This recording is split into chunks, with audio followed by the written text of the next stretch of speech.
पूरे देश में कोरोना के मामले जिस तरीके से बढ़ रहे हैं उस तरीके से अगर बढ़ते रहे तो कल को हम और आप भी शायद इसकी जद में होंगे। नमस्कार, मैं हूं इंद्र मोहन, आप देख रहे हैं बिहार तक।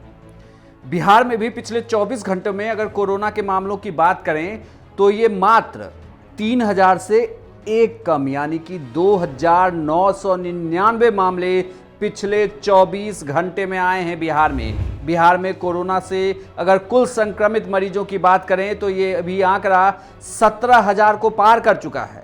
इतना ही नहीं, बिहार और झारखंड में जो रिप्रोडक्शन वैल्यू है कोरोना संक्रमण की, वो देश में बिहार तीसरे नंबर पे है। यानी कि अगर एक आदमी, एक शख्स हमारे आपके बीच में से कोरोना संक्रमित हो जाता है तो वह लगभग 2 से ज़्यादा लोगों को संक्रमित कर सकता है। यानी कि 100 लोग अगर संक्रमित हुए तो वो 100 लोग 203 लोगों को लगभग संक्रमित करेंगे और ये चेन सिस्टम फिर शुरू हो जाएगा।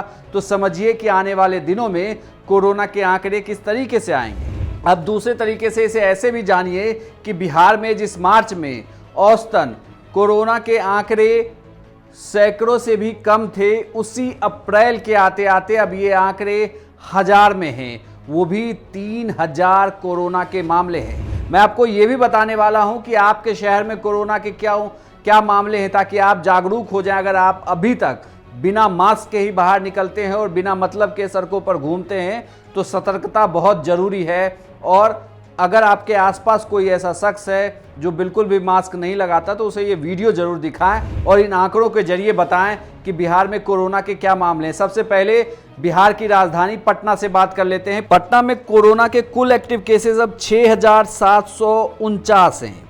वहीं मुजफ्फरपुर में 889 मामले हैं, यानी कि लगभग 900 मामले।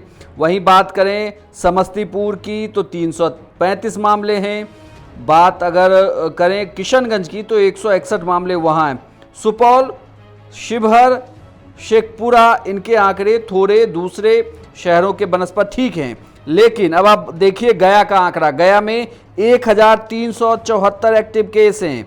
अगर आप बात करें जहानाबाद की तो 581 एक्टिव केस हैं। बेगूसराय में 396 एक्टिव केस हैं और भागलपुर में 939 एक्टिव केस हैं। जिस बिहार राज्य में रिकवरी की दर 98% से ज़्यादा थी, उस बिहार में फिलहाल रिकवरी की दर अब लगभग 93% के आसपास है। बिहार में हालांकि कोविड की जांच के आंकड़ों को बढ़ाया गया है, बल्कि अब ये भी कहा गया है कि जो लोग बाहर से बिहार आ रहे हैं उनका जरूर कोविड टेस्ट होगा। रेलवे स्टेशन, एयरपोर्ट या बस स्टैंड में भी कोविड टेस्टिंग की व्यवस्था की गई है। लेकिन किसी भी तरीके से फिलहाल बिहार में अगर कहें तो शाम को 7 बजे तमाम व्यावसायिक प्रतिष्ठानों को बंद करने के लिए कहा गया है, यानी कि दुकान बंद हो जाएंगी, लेकिन खाने पीने की दुकानें चालू रहेंगी। होटल, ढाबे, ये सब चालू रहेंगे। हालांकि कोचिंग सेंटर और इन सबको 18 अप्रैल तक के लिए बंद कर दिया गया है।